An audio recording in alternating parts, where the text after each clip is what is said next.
Welcome back to my channel. Hope you all are doing well. तो आज का जो लेसन प्लान है वो है लेसन प्लान नंबर 5। तो सबसे पहले जब भी हम लेसन प्लान लिखते हैं तो सबसे पहले हम लिखते हैं name of school, name of people teacher, class, date, subject, period, सब सब्जेक्ट, ड्यूरेशन। और इसके बाद हम मेंशन करते हैं अपना टॉपिक, जैसे कि आज का हमारा जो टॉपिक है वो है फॉर्म्स ऑफ एनर्जी। इसके बाद आता है हमारा जनरल ऑब्जेक्टिव। तो जनरल ऑब्जेक्टिव में सबसे पहले हमने लिखा है to develop the scientific attitude among students. दूसरा है to develop scientific skill among student. तीसरा है to develop scientific creativity among students. और चौथा है to develop the interest of student in learning science. इसी के बाद आता है हमारा स्पेसिफिक ऑब्जेक्टिव। तो स्पेसिफिक ऑब्जेक्टिव में हमारा पहला है कॉग्निटिव डोमेन। तो कॉग्निटिव डोमेन में हमने लिखा है student will be able to know about the different forms of energy. Affective domain में है to develop interest about forms of energy in students. And psychomotor domain में है they will be able to develop relation between the concept. उसके बाद हमारा आता है teaching aids. तो टीचिंग एड्स में सबसे पहले हम लिखते हैं chalk, duster, black board, pointer et cetera. ये सारी चीज़ हमें यूज़ होती हैं कब, जब हम लेसन प्लान को पढ़ाते हैं किसी क्लास में। अगर आप हमारे चैनल को विज़िट किए हैं और इस वीडियो को अब तक देख रहे हैं तो मेक श्योर कि आप हमारे चैनल को सब्सक्राइब कर ही जाएं। और अगर वीडियो पसंद आती है तो अपने दोस्तों के साथ, अपने रिलेटिव के साथ या फिर अपने किसी भी कज़न के साथ जो कि टीचिंग प्रोग्राम का हिस्सा है उसके साथ ज़रूर शेयर करें। और साथ ही साथ हमारा जो नोटिफिकेशन बटन है उसको भी हिट कर दें ताकि आने वाली वीडियोज़ की अपडेट आपको मिलती रहे। इसके बाद हमारा आता है प्रीवियस नॉलेज। तो प्रीवियस नॉलेज में हम हमेशा बच्चों को उनकी मतलब कि जो न्यू टॉपिक है उसको उनके जो उन जानते हुए चीज़ें होती हैं ना उनसे कनेक्ट करते हैं। तो सबसे पहले प्रीवियस नॉलेज में हमारा आ जाता है students must have some knowledge about the term energy. इसके बाद आता है हमारा इंट्रोडक्शन। इंट्रोडक्शन में हम यहाँ पे 2 कॉलम बनाते हैं। पहला लिखते हैं पीपल टीचर एक्टिविटी और दूसरे कॉलम में लिखते हैं स्टूडेंट्स रिस्पॉन्स। तो पहला क्वेश्चन है व्हाट इज़ एनर्जी। तो बच्चे बोलेंगे energy is the capacity to do work. उसके बाद दूसरा क्वेश्चन है what are heat and light. तो बच्चे बोलेंगे forms of energy. Name some more forms of energy. तो बच्चों को नहीं पता। इसी के बाद हमारा जो जब हमारा प्रकरण निकल के आ जाता है, यानी कि जो इंट्रोडक्टरी क्वेश्चन होता है वो निकल कर आ जाता है, तो उसके बाद हम अनाउंसमेंट ऑफ द टॉपिक करते हैं। जैसे आज हमने लिखा है today we will learn about the form of energy in detail. और इसके बाद अनाउंसमेंट ऑफ टॉपिक के बाद हमारा आता है प्रेजेंटेशन। तो प्रेजेंटेशन को कभी कभी एक्सप्लेनेशन भी लिखा रहता है कई जगह पर, तो कंफ्यूज नहीं होना है। प्रेजेंटेशन और एक्सप्लेनेशन बिल्कुल सेम होता है। अब प्रेजेंटेशन के लिए भी हम लोग क्या करते हैं, कॉलम बनाते हैं। तो पहला कॉलम हम 4 कॉलम बनाएंगे। इसमें पहले कॉलम में लिखेंगे टीचिंग पॉइंट, दूसरे कॉलम में लिखेंगे पीपल टीचर एक्टिविटी, तीसरे कॉलम में हम लिखेंगे स्टूडेंट्स एक्टिविटी और चौथे कॉलम में लिखेंगे ब्लैक बोर्ड वर्क। अगर आप चाहें तो एक और कॉलम बना सकते हैं और लिख सकते हैं टीचिंग मैथड। तो सबसे पहला टीचिंग पॉइंट हमारा है डिफरेंट फॉर्म ऑफ एनर्जी। तो there are many form of energy are present such as. उसके बाद हम पहला लिखेंगे mechanical energy. When the energy involve and require to do a work is mechanical energy. Example है an ox pulling a cart. उसके बाद हमारा later आता है इलेक्ट्रिकल एनर्जी। तो energy produce by electricity, small amount are generated by the batteries and by batteries use to run car toys. उसके बाद हम यहाँ पे एक स्टूडेंट एक्टिविटी लेंगे, स्टूडेंट विल लिसन केयरफुली।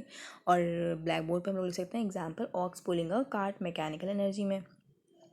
और batteries use in our toy cars, ये भी लिख सकते हैं। इसके बाद हमारा थर्ड आता है heat energy. An energy that an object have because of the movement of its molecule. Heat can be transfer from one place to another. उसके बाद light energy the only form of energy that we can actually see directly, it can also भी converted into other. तो यहाँ पे भी student will note down और मतलब कि सन वगैरह बना दें ब्लैक बोर्ड वर्क पे।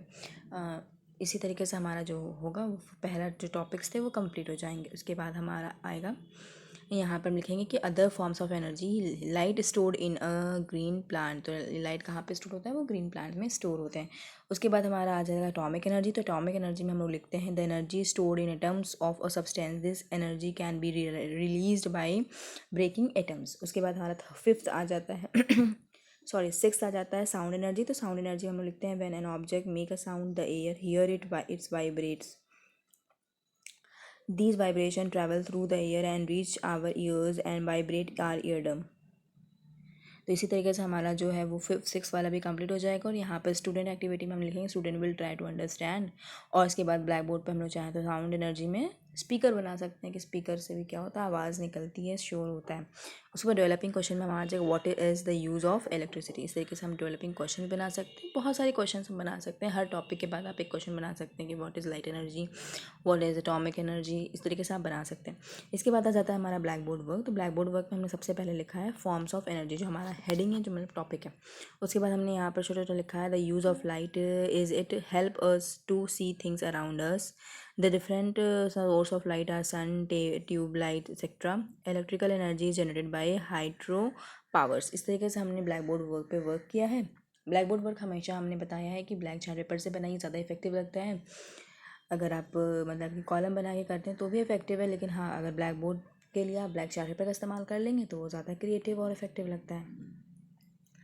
उसके बाद फोर्थ पॉइंट हम मतलब कि हाइड्रो पावर्स के बाद लिखा था हमने hydro power and thermal power plant. उसके बाद फोर्थ है water moves in currents. Black board work के लिए हम हमेशा यही कहते हैं कि जब भी बनाना है तो ब्लैक चार्ट पेपर का इस्तेमाल करना है। बहुत इफेक्टिव लगता है, सामने वाले को देखने में भी अच्छा लगता है और आपको बनाते टाइम भी अच्छा लगेगा कि आपने कुछ क्रिएटिविटी इनोवेशन किया है। अच्छा, इस ब्लैक बोर्ड वर्क के बाद हमारा जो नेक्स्ट स्टेप होता है ना, यानी कि जस्ट जो नेक्स्ट टॉपिक होता है वो होता है रिकैप्चुलेशन का। तो अच्छा, रिकैप्चुलेशन क्या होता है? रिकैप्चुलेशन वो होता है कि जैसे जब अगर हम लोग कुछ क्वेश्चंस पूछते हैं बच्चों से, क्लास ख़त्म होने के बाद हम कुछ क्वेश्चंस पूछते हैं बच्चों से और वो बताते हैं हमको कि भाई ये ऐसे नहीं ऐसे, कि हमको पता लग जाता है, उससे आइडिया लगता है कि हम जो भी पढ़ाए हैं उसका बच्चों पे क्या असर पड़ा है, उनको समझ आया है कि नहीं आया है। तो यहाँ पे हमने रिकैप्चुलेशन में 4 क्वेश्चन लिए हैं। सबसे पहला क्वेश्चन है what happen to water when you boil it. दूसरा क्वेश्चन है व्हाट इज़ एटॉमिक एनर्जी।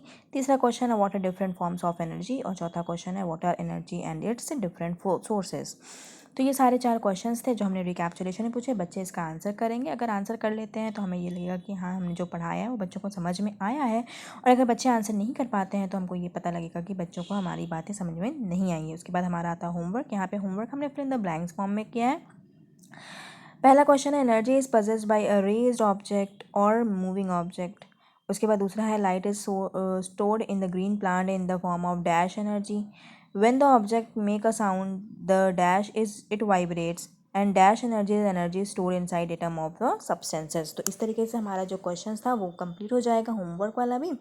यहाँ पर हमने कुछ इमेजेस लगा दिए थे ताकि जो हम मतलब कि हम लोग को पता लग जाए कि ये जो भी इमेजेस हैं वो स्क्रीनशॉट किस तरह से करने हैं और किस तरीके से। कभी कभी होता है ना कि बच्चों को सीक्वेंस समझ में नहीं आता, तो यहाँ पे आपको सीक्वेंस समझ में आ जाएगा।